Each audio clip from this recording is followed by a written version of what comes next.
47-year-old black CEO walked into her own luxury hotel and was told we're full guests only. She didn't argue. She made one phone call and everything changed. She wasn't looking for luxury or applause, just a peaceful place to rest before a last-minute board meeting she hadn't intended to attend in person. When Vanessa Claiborne stepped through the revolving doors of the Oakmark Grand Hotel in Des Moines, Iowa, she blended in.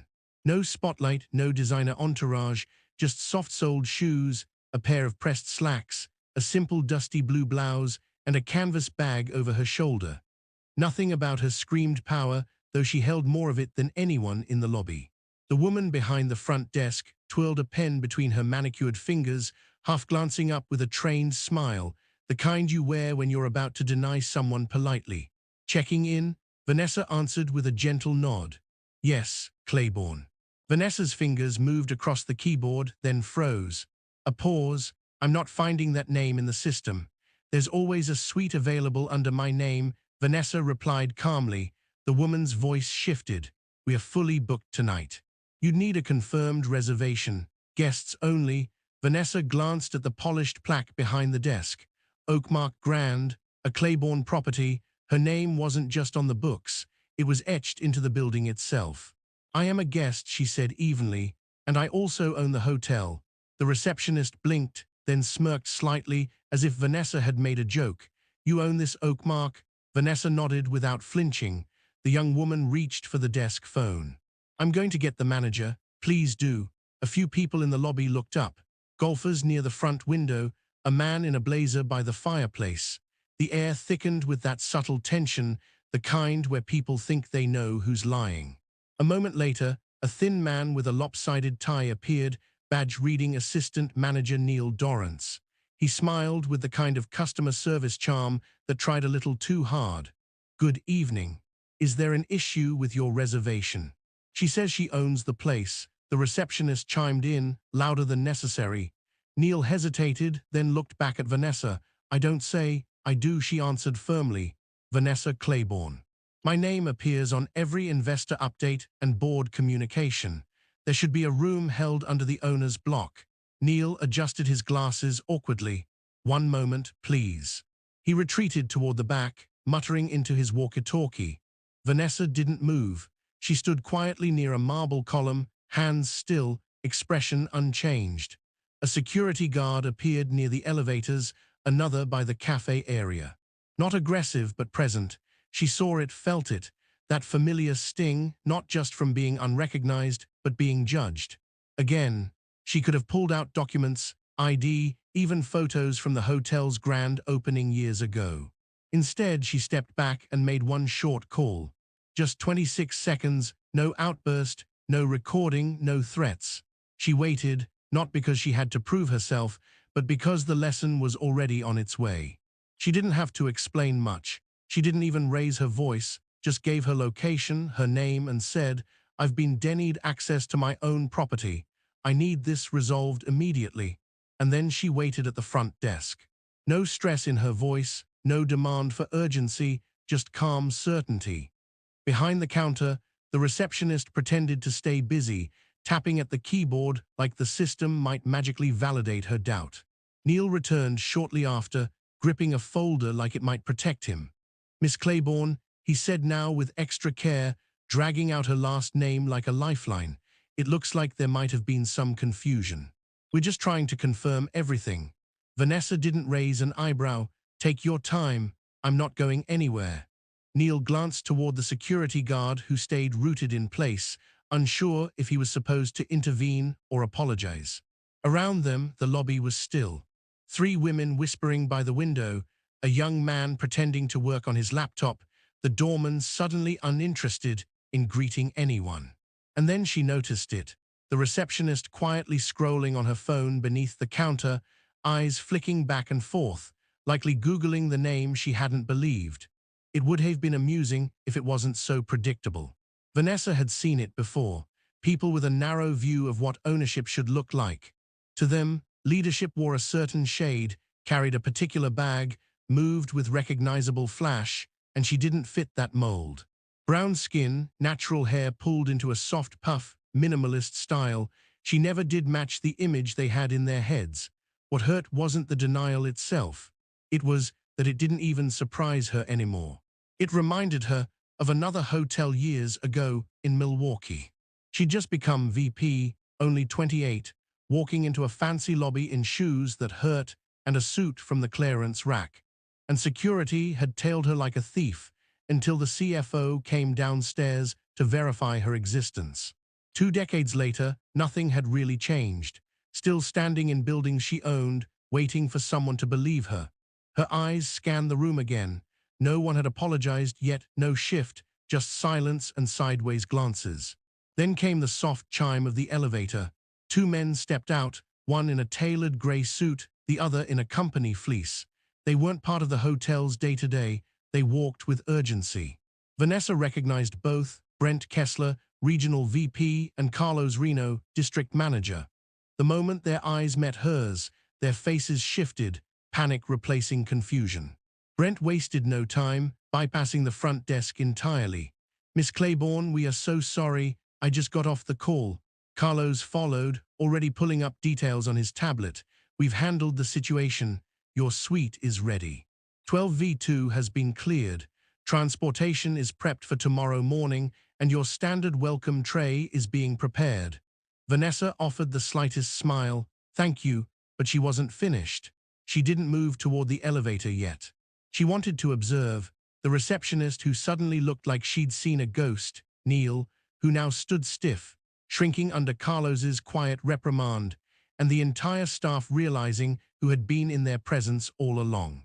Because there's a difference between dismissing someone you don't know and disrespecting someone whose name is on your paycheck. Brent was already on a call, voice clipped and tight, dropping terms like internal review and policy breach. Carlos leaned in, speaking firmly to Neil, who could barely hold his clipboard steady. Vanessa just stood there, still and composed, watching it all unfold, the room finally seeing what power really looked like when it wasn't performing for attention, but demanding accountability without ever raising its voice. The pressure that had once silently pressed against Vanessa now scattered like a snapped wire, bouncing from staff member to staff member in uneasy waves. But she didn't smirk, didn't puff her chest, or let triumph show on her face. Instead, she walked back to the desk in measured, graceful steps and placed her phone down gently. "I'll take the suite on 12, she said, voice calm and steady, same arrangement. "Have someone confirm it's ready." The receptionist's lips parted, but no sound came out. Vanessa didn't wait. She turned to Brent. "Have I been checked in?" Brent nodded as he flipped his clipboard. "All done. You'll have both key cards and an incident file sent up before you reach the suite. And everything else?" she asked, her voice still even. He gave a single nod. "Site-wide alerts been issued. Corporate compliance is ready. Every staff member will undergo updated guest handling training and disciplinary actions start tonight." Vanessa's eyes flicked briefly toward the receptionist, who now looked smaller somehow, her hands twitching nervously, tapping the counter with short, uneven clicks. "You'll speak with her?" Vanessa asked, not coldly but firmly. Brent straightened. "Yes, with HR present. It's already in motion." Carlos opened his mouth to add something, but Vanessa lifted a hand gently. "I'll speak with her as well after I've rested." She took the cards, nodded once, and headed for the elevator. Some guests watched, others murmured, but no one approached. The doors opened and closed with a hush, sealing her in. As the elevator rose, she glimpsed Neil by the desk, his shirt collar damp, his face pale. Her suite greeted her with faint traces of lemon oil and eucalyptus. The fruit tray sat arranged near a still warm espresso machine. A small card bearing her initials waited on the table, handwritten but clearly rushed. She moved through the room slowly, not inspecting it for dust, but for tone, for signs of sincerity, of respect, of care for something that once meant everything to her. Because this wasn't just a room. It was a piece of her history. She remembered pitching her idea in her early 30s, sitting across from a skeptical loan officer in Minnesota who barely made eye contact, offering terms so harsh they might as well have said no outright. She signed them anyway, proved them wrong, and built everything from the ground up. And now, nearly 20 years later, she was still being asked to prove who she was. Her phone buzzed, a message from her assistant. Everything's in motion. Let me know if we should prep a media angle. She stared at the screen for a moment. A tweet could light this story on fire. One interview and the media would run with it. But tonight wasn't about headlines. It wasn't about fury. It was about the invisible lines people draw, and how real power is often invisible to those unwilling to see it.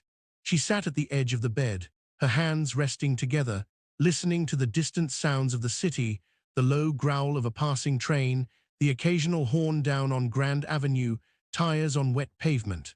The room was quiet. Then a soft knock, room service. A young man entered with a fresh espresso, a note from the kitchen apologizing personally, and a complimentary massage if she desired. She thanked him gently, then closed the door, returned to her spot, and sipped the drink. Her eyes wandered to the skyline through the tall window. Somewhere deep inside, something had shifted, not just in the hotel, but in her. Change had begun. At exactly 6:30 the next morning, Vanessa stepped out of the elevator no longer as a tired traveler, but as the one in charge. Her suit was razor-sharp, slate gray with an ivory blouse beneath. Her heels struck the floor with crisp certainty.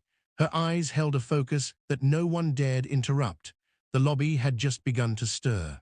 Early risers, coffee orders, suitcases rolling across marble, but the energy shifted the moment she appeared.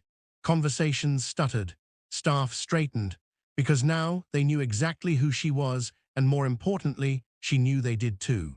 Even the barista working the small corner cart paused mid-pour.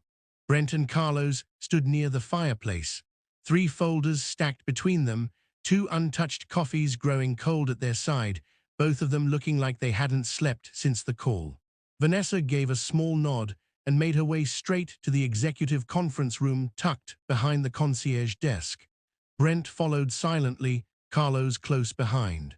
Inside, already seated stiffly, were Neil, the assistant manager, Kayla Mendez, the front desk clerk, and a woman from corporate HR who introduced herself simply as Marta. She had a notepad open, pen ready. Vanessa stayed standing at the head of the table, arms crossed gently, saying nothing. The silence was thick until she finally asked, "Can someone walk me through what happened last night, your version?" Kayla looked down, her hands clasped tightly in her lap. Neil cleared his throat but didn't speak. The seconds dragged. Eventually, Kayla mumbled, "I just didn't think, I didn't expect you to be the kind of person who owns a place like this." Vanessa finished for her, calm and steady. Kayla gave a small nod. "Was I rude to you?" Vanessa asked. "No," Kayla whispered. "Did I raise my voice? No. Did I threaten anyone? No, ma'am." Vanessa took a breath and looked over at Marta. "I'm not here to humiliate anyone," she said, "but I do expect responsibility." Marta nodded in acknowledgement. Carlos stepped in. "We're moving forward with a formal write-up and taking her off the front desk until she finishes updated certification. Neil will be placed on leave pending further review." Vanessa nodded once and finally sat. She looked at Kayla again. "How long have you worked here?" "About 4 months. And in that time, did it ever cross your mind who actually built this hotel?" Kayla shrugged faintly. "I figured it was just some investment company, a board of owners or something." Vanessa let the quiet settle. "I've built 17 of these across the country, from Baltimore to Phoenix, everyone with care, making elegance feel reachable, making service feel real. I started this brand because I got tired of feeling invisible every time I walked into a place I helped build. So why is it, even in my own lobby, with my name on every paper that built this place, I'm still not seen?" Her voice wasn't bitter. It was worn, it was real. Kayla seemed to shrink under the weight of it. Neil stared straight ahead. Carlos added, "A company-wide memo is going out this morning. Every Claiborne location will conduct renewed inclusivity and guest awareness training. Everyone, no exceptions." Vanessa met his eyes. "Don't let it become another checklist. I don't want people memorizing what respect is. I want them to feel it, even when they think no one's watching." Brent finally spoke, quiet but certain. "We'll do it right." Vanessa rose, and just like that, the meeting was done. As she walked out, The atmosphere in the lobby shifted, staff straightening, eyes following her cautiously, but she didn't stop. She wasn't interested in appearances. She was looking for something deeper, change, but before she could leave the building, she knew there was one more conversation left, and it wasn't about policy. She waited until the lobby had settled, the checkout lines thinned, and the phones quieted. No distractions, just truth. She found Kayla sitting alone in the employee break area behind the coffee bar, slumped at a small table with a half-eaten muffin and her phone flipped face down. Her eyes were tired. Vanessa didn't send anyone to summon her. She walked in herself. Kayla jolted upright, nearly knocking over her drink. "Relax," Vanessa said, pulling out the chair across from her. "I just want to talk." "Yes, ma'am." "Drop the ma'am. I'm not here to interrogate you." Kayla gave a slight nod, her gaze low. For a while, neither said anything. The soft hum of the vending machine and distant hallway footsteps filled the silence. Then Vanessa asked, "Have you ever worked anywhere that made you feel small?" Kayla blinked, then nodded slowly. "Yeah, pretty often, actually." "Tell me." Kayla hesitated, then gave a half shrug. "I worked in a diner off the highway near Interstate 80 for over a year, wore one of those paper hats, got yelled at by the cooks every day. People never tipped. Some called me kid, even though I was almost 30, felt like a ghost there most days." Vanessa leaned back slightly. "So you know what it feels like to be unseen?" "Yes." Vanessa looked at her steadily. "Then help me understand why last night, when you looked right at me, you still decided I didn't belong." The silence that followed wasn't hollow. It was heavy with understanding, the kind that doesn't need to be explained. Kayla's voice cracked as she whispered, "I don't know. I didn't mean anything by it. When you walked in, I assumed maybe you were lost or waiting for someone else." She stopped herself. Then Vanessa asked gently, "Didn't look like what?" Kayla's eyes dropped again. "Like someone who owns a place like this." Vanessa didn't blink. "And what exactly does that look like?" Kayla didn't answer, but she didn't have to. Vanessa went on. "That image lives in a lot of heads. Clean suit, older man, probably white, not a woman like me. But when that picture defines your expectations, it starts to shape how you treat people." "That's the problem," Kayla murmured. "I'm sorry, I really am. I know that doesn't fix anything, but I am." Vanessa nodded slowly. "It's a beginning, but I'm not here just for an apology. I came so you'd actually see me, not as a symbol or a warning, but as a person." Kayla looked puzzled. Vanessa continued, "I've been where you are. I started at the front desk too. People used to mistake me for the cleaning staff, call me sweetie and honey, like I wasn't the one keeping things from falling apart behind the scenes. Every day I had to decide, speak up or let it slide. And when I finally got to the boardroom, I promised I'd build places where people like you could rise, not just survive." Kayla's expression shifted. "You really started at the desk." Vanessa gave a soft smile. "First job was in St. Paul. My manager said I sounded too educated to be a receptionist, moved me to night audit. That was my start." Kayla almost laughed, shaking her head. "That's wild." "It shouldn't be," Vanessa said quietly. "It should be normal." She stood up and added, "I don't need perfection, but I do need awareness. Every person who walks through that door deserves to feel respected, no matter what they look like or what you assume. Start there, and you won't end up where we were last night." Kayla stood too. "Thank you for coming to talk to me, really." Vanessa gave a single nod, then turned and walked out. As she moved through the lounge, something in her chest felt lighter, like a knot had been loosened. Because she hadn't come to scold, she came to plant something, had landed. By late morning, the Oakmark Grand looked like it always did. Travelers rolled bags across the marble floors. The barista resumed her rhythm. A family asked about the aquarium. Life moved, like it always does, but inside the back office, the energy was different. Brent stood at the window watching cars cycle through Valet. Carlos typed steadily, editing language for the internal memo. Marta reviewed updated training modules with a serious look. And in the middle of it all, Vanessa scanned through a folder of employee files, marking names for follow-up. She wasn't angry, she was precise. "This isn't about punishment," she said aloud, reading a note. "It's about not repeating mistakes." Carlos looked up. "We're reworking the interview questions, adding empathy-based scenarios and bias detection exercises. Vanessa nodded, good, and starting next quarter, put me on the site visit schedule. Brent tilted his head. You mean like surprise inspections? Not a surprise, she replied, just anonymous, until I'm not. Carlos smirked. That'll make people nervous. It should, she said. If they can't act right without a title in front of them, they're not ready for the job. She slid the files into a folder. Make sure the new training includes real guest stories. Not staged examples. I want them to read what it feels like when service fails. Brent nodded, understood. Vanessa walked back through the lobby, pausing near reception where a new team member was stationed. He greeted her with genuine respect, not exaggerated, just honest. She returned the gesture and took a moment to look around. On the surface, everything looked polished, but beneath it she felt it, small fractures in outdated thinking, cracks forming where old habits used to hide. That's how real change starts. Not with fanfare or press conferences, but with quiet corrections, repeated until they stick. She headed back to the elevator, making her way upstairs to gather her things. Her flight wasn't until later, so there was no rush. When the doors slid open on the 12th floor, she stepped out into a hallway that smelled of citrus and fresh linen, her heels quiet against the carpet. The door to her suite sat slightly open. Housekeeping had just finished. Inside, everything was in its place. Her duffel was zipped, laptop beside it, charger wrapped neatly, but one thing stood out. A small folded paper rested on the nightstand. She opened it. Miss Claiborne, thank you for your grace. I'll do better, Kayla. No envelope, no company header, just plain notepad paper and handwriting that looked careful, almost nervous.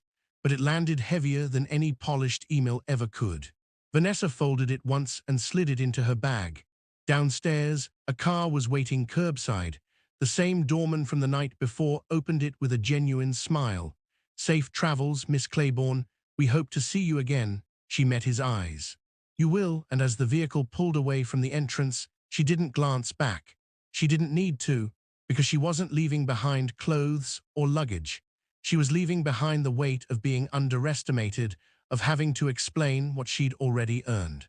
What replaced that was quieter, deeper, a shift not just in the staff, but maybe in her too. But there was still one more thing she needed to say.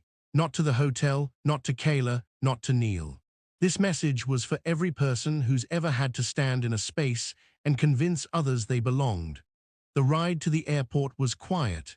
No music, no chit-chat, just the sound of rubber meeting road and a few turns along empty intersections. In the back seat, Vanessa held the folded note in one hand, her bag beside her. She didn't read the note again, but she didn't need to. It was enough just knowing it existed. Her gaze followed the passing buildings, corner stores, old bakeries, mechanic shops with faded signs. This wasn't where she expected to spend her week, but maybe, just maybe, she was meant to be here for something more important than numbers or boardroom charts. Because truthfully, this kind of moment didn't surprise her anymore. She wasn't angry it had happened. She was tired that it still did. Tired of being scanned and sorted based on how she looked. Tired of answering silent questions with loud proof. Tired of having to say again and again, yes, I built this. Yes, I belong here. But what people never seemed to grasp was that Vanessa didn't carry anger. She carried memory. And memory, if you use it right, can shape everything. As the airport signs came into view, she thought of that younger version of herself again, the girl working overnight shifts, squeezing her feet into stiff shoes, just trying to be taken seriously. No makeup, no title, just grit. And even now, after building something no one thought she could, people still saw someone they didn't expect. So what do you do when the world won't recognize you? You recognize yourself. You show up anyway. You don't shrink. You don't explain. You walk in like the place was always yours, because it was. She stepped out of the car, gave the driver a nod, grabbed her bag, and walked into the terminal without a backward glance. Around her, people rushed past with coffee cups and carry-ons, announcements buzzed overhead, and no one looked twice. But inside her, something had shifted. She had taken one dismissive encounter and turned it into a mirror, and everyone who had witnessed it now had to live with what they saw. Because mirrors don't lie, they reveal. And Vanessa hoped Kayla would grow, she hoped Neil would reflect, she hoped Brent and Carlos would follow through, but even if they didn't, she'd still stand. She always had. Because dignity isn't something you're given. It's something you refuse to let go of. And for anyone listening, anyone who's been overlooked, talked down to, or made to feel like they don't belong, Vanessa had one final message. You don't need to raise your voice to be seen. You just need to know who you are and carry it in every step. Let them shift in discomfort. Let them second guess. Let them wonder how they missed it. And when they finally see you, make damn sure they never forget.